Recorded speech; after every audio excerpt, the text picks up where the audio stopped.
پورا دین ہے جس کے اندر نماز بھی آتی ہے، روزہ بھی آتا ہے، معاملات بھی آتے ہیں، زکوٰۃ بھی آتا ہے، ہمسایوں کے حق بھی آتے ہیں، گلی کی صفائی بھی آتی ہے۔ تمہارے گھر سے اٹھنے والی شور کی آوازوں سے ہمسایہ تنگ ہے تو پھر بھی تم دین نہیں سمجھے۔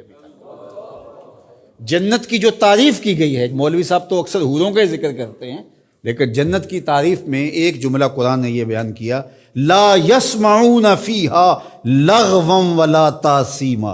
جنت ایسا خوبصورت مقام ہوگا جہاں آپ کو ایسی آواز سننے کو نہیں ملے گی جو تم سننا نہیں چاہتے۔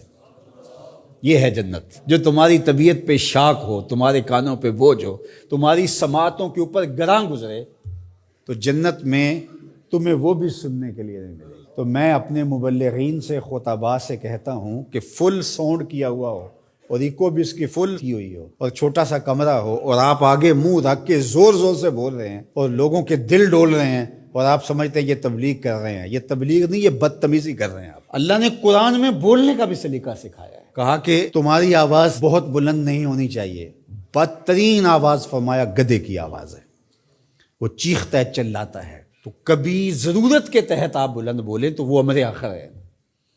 آپ نے دور تک لوگ ہیں اور آواز دینی ہے، یا جنگوں کے اندر رجز پڑے جاتے تھے، وہ ایک الگ بات ہے، لیکن عمومی طور آپ جب لوگوں سے ہم کلام ہو رہے ہوں تو آپ کی آواز لوگوں کے کانوں پہ شاک نہ گزرے، اذیت نہ گزرے۔ بعض اوقات خطیب حضرات جب چپ ہوتے ہیں تو ایسے جیسے سکون مل رہا ہوتا ہے، اور جب بول رہے ہوتے ہیں جس طرح قیامت توڑ رہے ہیں۔ تو یہ کیا ہے؟ جنت کی یہ تعریف ہے، لا یسمعون فیہا لغوا، اس میں لغو بات سننے کو نہیں ملے گی۔ تو یار پوری زندگی کو، پوری دنیا کو جنت نہیں بنا سکتے، مسجد کوئی بنا دو جو ہے ہی جنت کا ٹکڑا ہے، ریاض الجنہ اس کو کہا گیا ہے۔ تو دین ایک مکمل اور پورے پیکج کا نام ہے۔ تو ہم نے کسی نے ایک پہلو کو لے لیا، کسی نے دوسرے پہلو کو لے لیا، کسی نے لباس کو دین سمجھ لیا اور کسی نے جو ہے وہ کسی اور چیز کو، کوئی حقوق العباد پہ رک گیا اور اس نے حقوق اللہ کی نفی کر دی۔ یہ بات ذہن میں رکھیے، حقوق اللہ حقوق العباد سے فائق ہیں۔ یہ عمومی طور پہ کہا جاتا ہے حقوق اللہ کی خیر ہے، حقوق العباد کا خیال رکھو۔ تو یہ بات ذہن میں رکھیے کہ جو حقوق اللہ ہیں وہ فائق ہیں حقوق العباد سے۔ بندے کے حق اللہ کے حق کے برابر کیسے ہو سکتے ہیں؟ لیکن جو زور دیا گیا ہے وہ اس لیے دیا گیا ہے کہ اللہ تو کریم ہے، معاف کر دے گا، تو بندہ معاف نہیں کرے گا، اس لیے کہا کہ ذرا اس سے یہی معاف کروا لو، یہ معاف کرے گا تو کام بنے گا، اور وہ ہے، وہ تو کریم ہے تو وہ معاف کر دے گا۔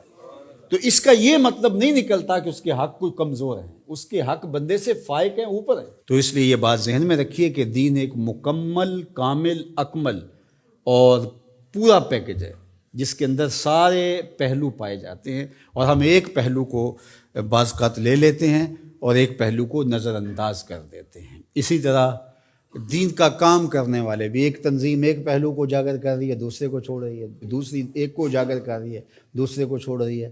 تو ایسا نہیں ہے۔ ہاں، کسی بندے کی مہارت کسی ایک شعبے میں ہو تو ظاہر ہے وہ شعبے کے اندر کام کرے تو وہ ایک الگ بات ہے، لیکن وہ باقیوں کی نفی کر رہا ہے اور جو وہ کر رہا ہے اس کو کہتا ہے کہ اس کے علاوہ دین ہی نہیں ہے، تو وہ دین کو سمجھا ہی نہیں ہے۔